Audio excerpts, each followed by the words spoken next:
Welcome to Resume Storyteller with Virginia Franco, bringing you interviews with industry experts and regular folks who tested the job search waters and succeeded, and strategies to tell your story and land you job interviews in 60 days, guaranteed.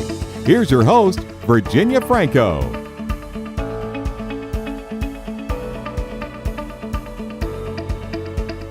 Hello, everyone. I am delighted to introduce my latest guest to the Resume Storyteller podcast. I have with me Scott Anthony Barlow, the founder and CEO of HappentoYourCareer and host of the HappentoYourCareer podcast. His company combines the latest research about human happiness and career change to help thousands of professionals identify and change to well-paying, meaningful careers that they are absolutely in love with. He's been featured on CNBC, Yahoo, Fast Company, HuffPost, and tons of colleges and universities as a top expert on career happiness. So, Scott Anthony, thank you so much. I'm just delighted to have you with me. I am delighted to be here. This is going to be fun. So, just a quick 15-second intro, but give us a quick overview of what you do, what your company does, and how you came to be in this role in the first place. Well, the how I came to be could take longer than 15 seconds for sure. But you have longer. I did that 15 seconds to begin with. You have all the time in the world. Well, I'll tell you, what we do, the core of what we do is we help high achievers and high performers that have been in different jobs, been in different careers, and in a lot of cases run up the ladder or been in those roles and realized because of one reason or another that where they're at is not where they want to be. And it's not as fulfilling as they either thought it would be, or they fell into a job, or any number of other things. But they want to make a change, and they don't necessarily always know exactly what a fulfilling life and career looks like for them. And they want to figure that out. And that is exactly what we do. We help people figure out what fulfillment and happiness looks like through the lens of their career and the life that they want to live. And we help them make that happen. And that is it. That's really what we do. It sounds a bit weird as an organization, but that is what we do with all of our clients and students. And because everyone's happiness is different, right? It is. And I mean, if we really get into the details and the research and everything like that, then happiness is a really interesting and fickle thing, to put it mildly. But really what we do is we help people identify the situations where they can create more happiness in their life more often. And those situations that are continually giving them energy and giving them fulfillment, and doing that much more frequently and much more aligned with what they value most in life. And that can sound really ambiguous, but that is really the core of what we do. And we can talk a little bit about how that happens and how to make that happen as we go along here. But really, so did your unhappiness sort of launch you into this? That's exactly where it came from. It's been, oh my goodness, it's been since about 2000, early 2000s or so. One of the first professional jobs that I had, I hated it, quite frankly. It was terrible. It was not a great fit. It was what most people on the outside would look at and go, hey, that's a great job. And it just was not a great fit for me at all. And every day I was driving to work. It was a 2-hour commute. I was, just trudging along, looking at people walking faster than our traffic was moving. And I was, I know. I eventually realized, look, I've got to do something about this. So I went and I talked to my boss. I finally built up the courage to go talk to my boss and told him, hey, maybe I made a bad decision. Maybe this isn't a great fit. And he apparently thought so too, because he ended up firing me about 3 weeks later. And that was the word. Okay. Yeah, that was the impetus for how all of this happened. And I realized as I set about making the move to that next job, I didn't want to repeat the past. I wanted to make sure that as I was going into my next role, that it was something that was fulfilling and also well-paying and made me more happy more frequently. So that was what set me on this about 10-year journey to figure out how to do that for myself. And then along the way, I started having all kinds of people buy me coffee and ask me how I did it. And that's what later on turned into this company. Oh, wow. So what do you see as sort of a couple of major challenges facing people that come to you, that they're not happy, but they don't know where to start? I think that with many different people that we work with in particular, they've known something is off for a while, but a lot of times, and this is going to sound a little bit weird, but go with me for just a second. Okay. I'll give you an example here. One of the people that we worked with, her name was Laura, and she was in a very high paying role. She had a team of people, and for all intents and purposes, like the people she worked with were pretty passionate about what they did, and the company was good to her. She had lots of flexibility and autonomy, but it really was not causing her to grow in the way that she wanted to. And her entire life, she'd been, kind of an A student, sort of checking the boxes, high performer, et cetera, et cetera. And she'd done all the right things. And this is really kind of the first time in her life where she had not known what was next. And that may or may not sound like a big deal, but that was really, really painful for her because she knew that, she'd had a track record of performance and she knew that she could do a lot of different things or learn to do a lot of different things if she wanted to, but she didn't know necessarily what that was. And as weird as it sounds, that's one of the things that was holding her back initially, is trying to identify where to even begin and how to begin answering these crazy questions like, well, what could I do with my time, and what should I do with my time, and what would be fulfilling, and what lines up with what I'm great at and the skill sets and experiences that I have that would make me more happy more frequently. I am a fellow list checker, and the thought of not knowing what's next is terrifying. So I know it is. Certainly see, yeah. So once you start working with your clients, is there something that, as they're going through the discovery process or through this journey, that you find that they're sort of most surprised by, that catches them off guard? I think yes, there's several things, but I think the biggest surprise is how this stuff actually works in terms of finding a career that lines up with what you really want. And it's challenging because, like, if you take Laura, she was considering a few different things, but really didn't know if, product development was going to be a great route for her or whether this other thing was going to be a great route for her. And she really didn't want to waste any more time either. So a lot of times when people are in this situation, they feel a couple of different types of pressure. One is the pressure to not, when you're mid-career, you don't want to start over. Like, nobody wants to start over. Nobody wants to go backwards and pay. Sure. Yeah. And we sort of have this perception. And if there's anything that I really want to do over the next about 5 years or so, is really eliminate a lot of this perception, because we've very much found it to be false, that you have to choose happiness or money. And you think you can have both? Yeah, absolutely. And what we've seen, the crazy thing that we've seen is we've worked with clients over 90%. And I haven't run the numbers in the last few months, but last time we did, well over 90% of them were increasing their salaries as they were making moves into roles and companies and organizations that really fit what they wanted and needed to be able to be more fulfilled and have meaningful work and be more happy more often. And that flies in the face of what we believe, especially here in the United States. There is that perpetual myth that... Yeah, and if it's the job you want, the money you want, and everything you want, then it wouldn't be called a job. Exactly. It wouldn't be hard work. Yeah. Yeah, absolutely. And well, I don't want to confuse the issue, because I don't think that there's any perfect role out there. We're human beings. Like, nothing is perfect necessarily. Right. Otherwise, we wouldn't function as human beings. But that said, there absolutely are situations that are much, much better and also create a lot of value for you in terms of pay or compensation or anything else. And that was certainly the case for Laura. So as she was moving through, that was one of the hardest things that she had to work through, as crazy as that sounds, is thinking about how she could have an and solution, that she could have both. Because when she came to us, she was making well over six figures, and she she was saying, I remember one of the conversations we had with her, and it was like, well, I guess I could go down to 80 if I needed to. It's like, well, I'm not sure that you're going to need to.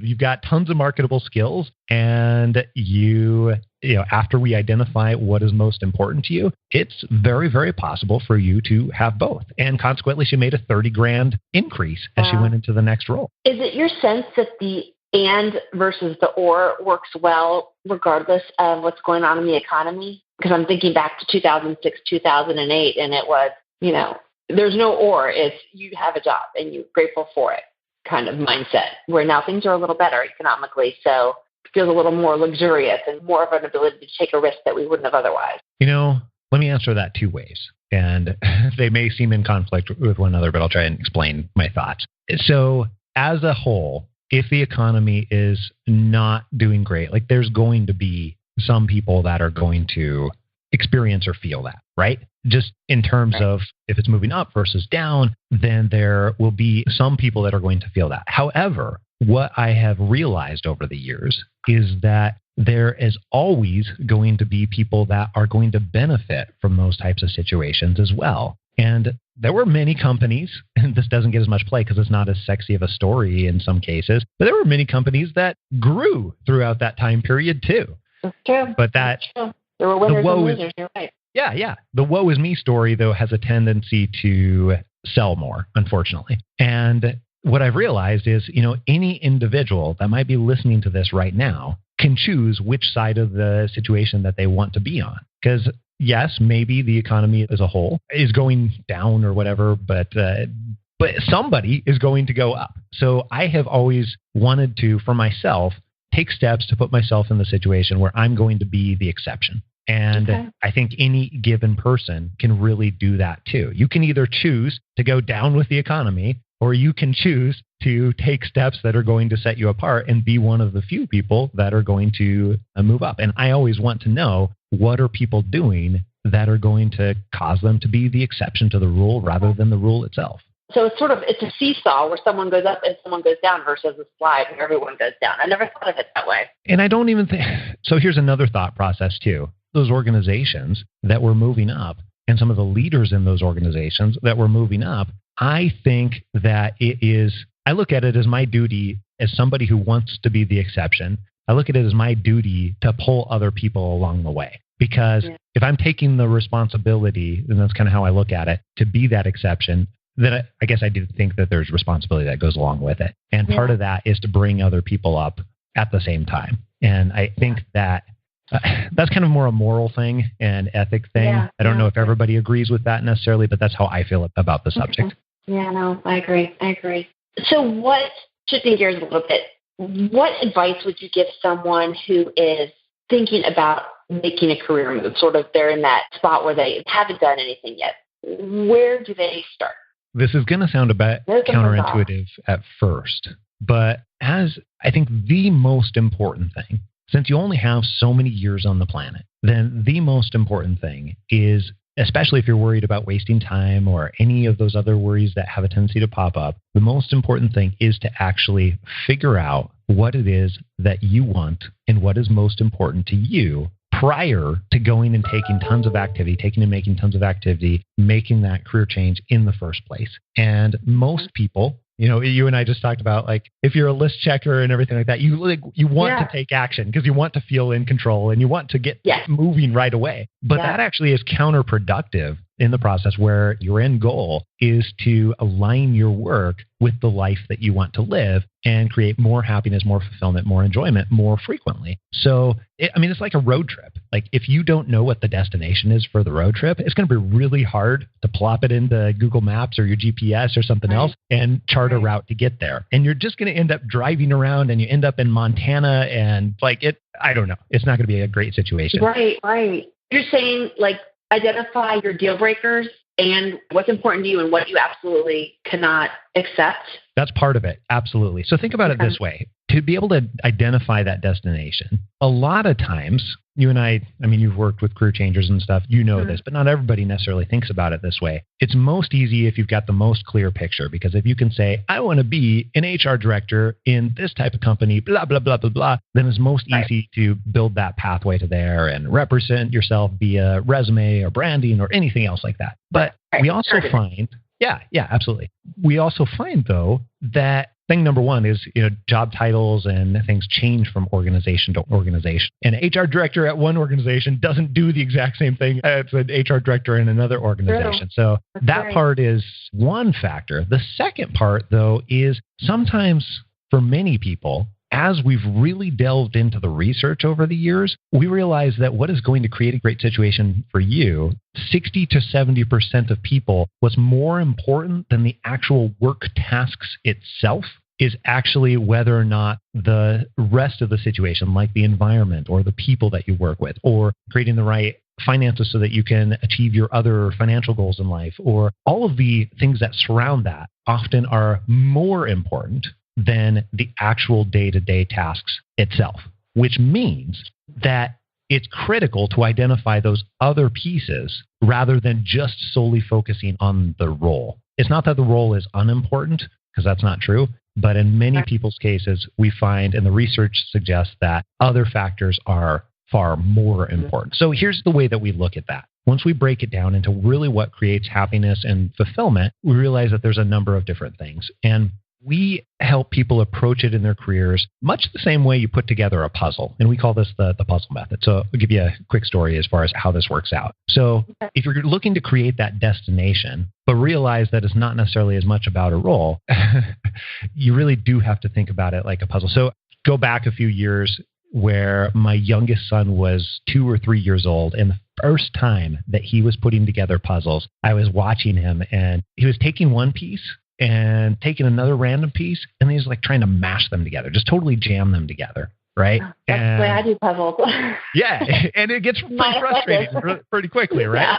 Yeah. So he had this look on his face, and he's like making this little sound. He's like, oh, and it wasn't working. So I sat down next to him and said, hey, Grayson, here, let's try it this way. Let's first take all the corner pieces and let's separate those out. And then let's see all the flat spots on the edge here? Let's take all those edge pieces and let's separate those out. Okay, now when you have the edge pieces, you can start to see what colors line up, and you can pretty easily build out the frame, right? And once you have the frame, the really cool thing is that you can start to see what the picture might be in the middle without even having the box as a cheat sheet, right? And the crazy thing here is that most of us as human beings, when we go to change careers, we are doing the exact same thing as what Grayson was doing, where you're grabbing a random piece and you're like, I need a boss that's really supportive. And you're grabbing another random piece and you're like, I need a place where I get more autonomy. And you're like trying to mash them together. And you're like, okay, now what? And then a lot of people, they kind of stop there and they go and they make their move and realize there's 15 other things that they haven't thought about. Right. And they've moved into that new role. Yeah, absolutely. They moved into that new role. And now they realize that 6 months has passed, the honeymoon period is worn off, and they're right back in a different version of where they were at before. And that's no good. So you're saying then that, I'm sorry, go ahead. All I'm saying with this is here's where we look at it differently. When you're looking at it with the puzzle method, those corner pieces are what we call your signature strengths, because we find, and there's tons of great research to support this now, that people are successful not from minimizing their weaknesses, but instead from really focusing on the things that they do best. And we focus on helping people find what we call their signature strengths, which are those things that you have the dispositions and experiences, etc., to be great at and are great at, but also that you get a lot of enjoyment when you're leveraging those particular strengths. And if you can spend more of your day doing that, that's amazing. So those are the corner pieces. Okay. Yeah. So the edge pieces are your values and what you value most in your life and career. And once you have those, and once you've done the work to identify those two pieces, it's very much like building out the frame, and you can actually start to see what's potentially in the middle for you that can create a really great career and a really great life for you. So you can't see the middle until you've got the corners and the edges. Exactly. And then so you're saying additionally that people will be more happy in their role that they don't like as long as the other pieces are there than they would be if they actually love the role but hated everything else about their situation. Not the other pieces are necessarily more important than the actual role.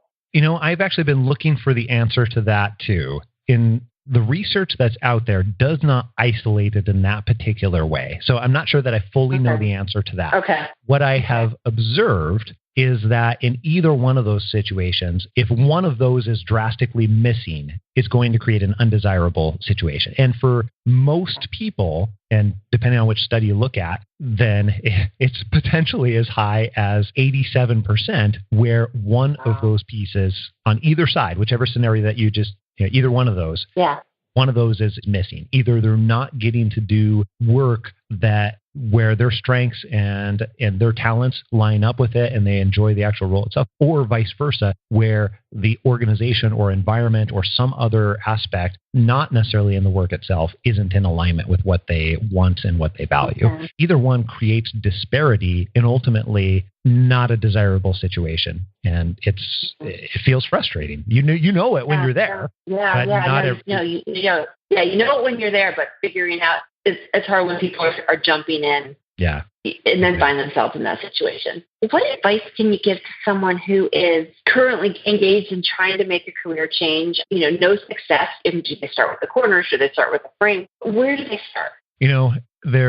I'll give you some advice that people can use immediately. But then also, this is a much bigger question than we can typically answer in 30 minutes or 15 minutes and everything. So I'll give some additional resources too to help people out. So definitely, we want people to understand what they are great at and what they have the potential to be great at. And that is really starting with those corner pieces. And that is a must. And then the edge pieces, by all means, you have to understand what is most important to you, because what we've realized and been really, really fortunate to, through the podcast and through our platform, meet lots of people that are successful by their own standards, not successful by a society's standards necessarily, although they are that too, but successful by what actually matters to them, which is far more important. But as we have talked to those people understand what they are great at, and those people understand what they value most. And what's even more important than that is we don't get to have everything that we want.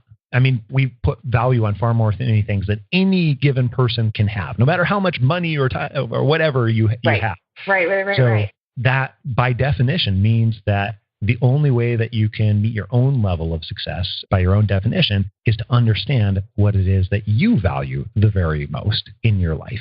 And, who are the types of people that you want to surround yourself by? What is most important to you in terms of your growth?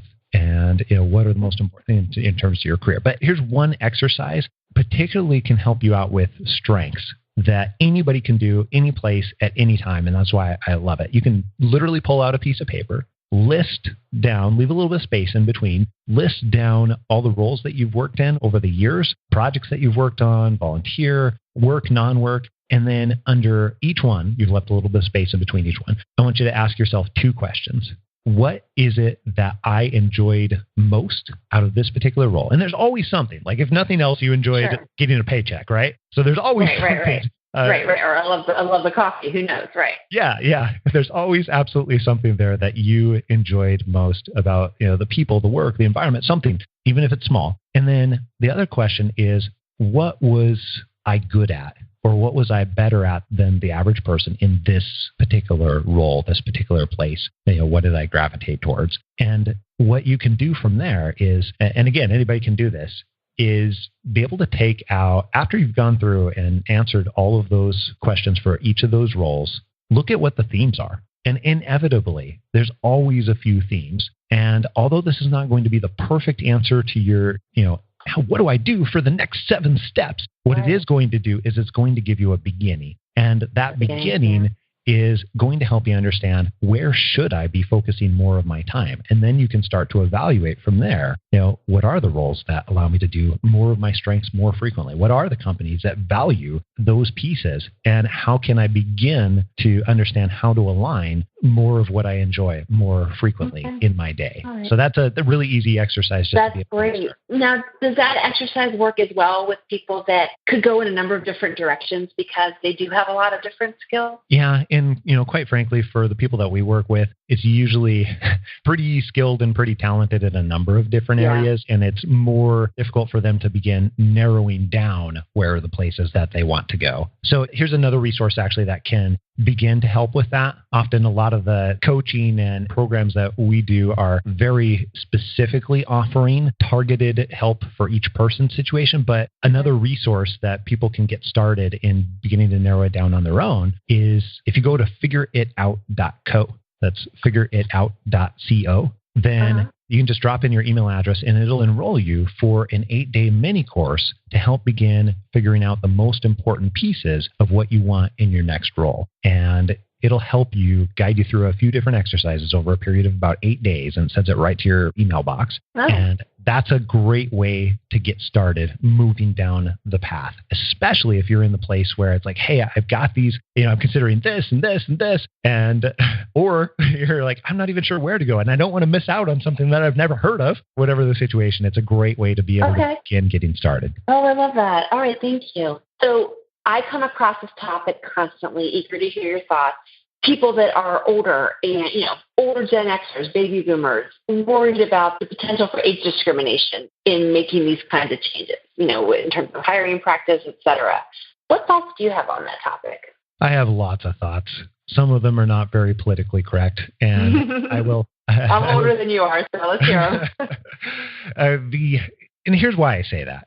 My experience, at this point, we've helped literally thousands of people make career changes, all different ages. The oldest person that we have worked with was, I think, 72, I want to say. And the youngest person that we've worked with was like 22, 23, something along those lines, like fresh out of college, right? And lots of people at various different ages and various different roles and scopes and different levels of seniority and all kinds of stuff in between. So we've worked with nearly every type of person in nearly any profession you can think of across the board at nearly any age. And what I have observed in working with all those types of people is that, first of all, there are age discrimination at not just as you're like 50 plus, but also when you're 24.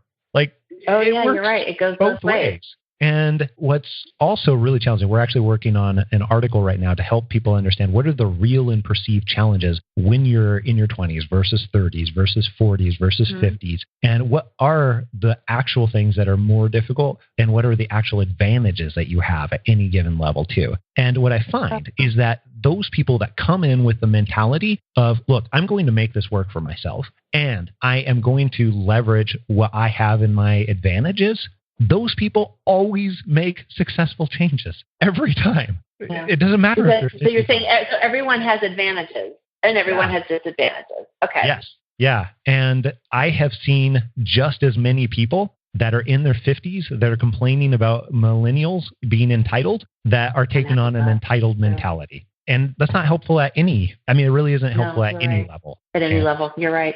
So, okay. All right. Best piece of advice I could offer people, if they're in their 40s, in their 50s or above, is focus on those advantages. Focus on the things that you have going for you. And there might be some age discrimination out there. There might be some other things stopping you, but somebody's still going to successfully make the change, and it might as well be you. Right. And when you go into it with that mentality, everything else is so much easier. And again, we've seen it happen worst case. And honestly, this is probably the un-PC part, but I have turned away many clients that were willing to pay us, but were unwilling to really focus on those advantages and continue to preach about age discrimination. And not surprisingly, you sort of manifest your own reality. So if you're very focused on the age discrimination, you're going to find it. You're going to find it. Right. Exactly. You're right. Every age has pros and cons, real pros and cons and perceived pros and cons. So just that awareness. All right. So one or two tools that a person facing a career change cannot be without during this journey. One or two tools that career changer cannot be without during their career journey? Yeah. What absolutely needs to be in their toolkit? Oh my goodness, that is a great question. I don't think I've been on many hundreds of podcasts. I don't think I've ever been asked that exact question that way. Let's see here. One or two tools that they cannot be without. Let me think about that for just a moment. Okay, so here's the biggest tool. It's not necessarily one particular place, but I think when you're making a career change, there's a ton of data to support this and a ton of research that's been done out there about you creating your own environment and you adapt and conform to what that environment is. So, that's a little bit of the thought process. But with that in mind, being able to surround yourself by things that are going to make your career change easier. So one great tool that I think is so easy to do are podcasts. And obviously we're on a podcast right now. Right. So clearly if you're listening, you're a fan of podcasts and everything like that. But putting in your queue those podcasts that are going to be most beneficial for the time and place where you're at right now, as opposed to just listening to any shows. And if you're making a career change, then podcasts like this are an amazing place. Podcasts like our podcast, Happen to Your Career, that's what we do. We talk about career changers on there, but finding those types of things so that you are continuously putting your focus on it, even unconsciously, are going to help you just envelop yourself in that world. And that makes it so much easier. And we see, even if we hadn't seen it in the research and the data, we see anecdotally just in the people that we work with, that when they surround themselves and completely immerse themselves in a particular change, it goes so much faster and so much more effectively. Yeah. And it's created a supportive environment. You're absolutely right. And I didn't even know about podcasts. I just started listening a year ago to podcasts, and number one, they're free. And number two, you could put them on Mickey Mouse speed and listen to them really quickly and knock out a bunch in little incremental time. Yeah, absolutely. That is something that I do myself. I listen to everything on either 1.5, 1.75, 1.5, yeah. Depends on the voice. Yeah, absolutely. Oh, gosh. I love that. I love that answer. All right, last question. What is next for you? Oh, my goodness. What is next for us? Well, we have... I'm trying to think how to put 3 hours worth of material into 15 seconds here. We actually just got back from Austin, Texas, where we were at South by Southwest, and we recorded our podcast live down there. I can't wait to listen. Okay. Oh my goodness, it was so much fun. It was an amazing experience. We've never recorded the podcast live in front of people before, so it was brand new for us and absolutely helped us practice what we preach about getting outside of our comfort zones. And that is something where it was a partnership with a company and organization. And we've built this organization in Happen to Your Career where lots of people find us when they're making a career change. But really, we want to change the way that companies and organizations and people look at work and what creates fulfilling work and have that be more present in our society. So that is the type of change that we're looking to make, which means that we're going to do more with companies and organizations and not just with consumers over the next few years. So that is an impact that we really want to make in the world is change how people are looking at work and looking at fulfilling work, and have companies really treat humans like humans and use the research that we have to create more fulfilling environments. Plus, just stop and even if you're looking at it from just the productivity level, if you are incredibly engaged and loving your job, you are putting out exponentially more productivity compared to somebody. It makes so much more sense for companies, in terms of just retention and satisfaction. Yeah. So we will absolutely be doing more with the podcast, more speaking and consulting with organizations. But our bread and butter and what we do as a company is help people make those individual changes too. And we've got some really cool things coming up with the podcast and changes that we're making and adding in to help add even more value into people's lives and help people understand how to take all this great stuff out there, what we already know creates a happier environment, and embed it into their own lives. So I would say if you want to find out more about what it is that we're doing, look us up on iTunes or any places where podcasts are played. Search Happen to Your Career or HTYC and we'll pop right up. Perfect. And if people want to reach out to you, shout out the website, best ways to contact you. Absolutely. Our home base is HappentoYourCareer.com. And certainly the other way that you can get started with us is that 8-day mini course to help figure out your next career move that we mentioned earlier. FigureItout.co. Yep, FigureItout.co. Okay. Those are 2 great ways to get in touch with us and get a dose of help instantly and get familiar with our world and who we are and what we do and how we help. Scott Anthony, I just can't thank you enough. What I love about what you have shared with us is that it sounds like everything is grounded in data and research. And so that to me just it's an added layer of comfort that this stuff works and we have the proof to show for it. So thank you. My pleasure. I love talking about this stuff. So I so appreciate the opportunity and you asking me to come on and be able to share this type of message. And yeah, I just really appreciate it. Oh, thanks. You've been listening to Resume Storyteller with Virginia Franco. To learn more about storytelling strategies to catch the eye of today's skim online readers, hiring and decision makers, go to www.virginiafrancoresumes.com.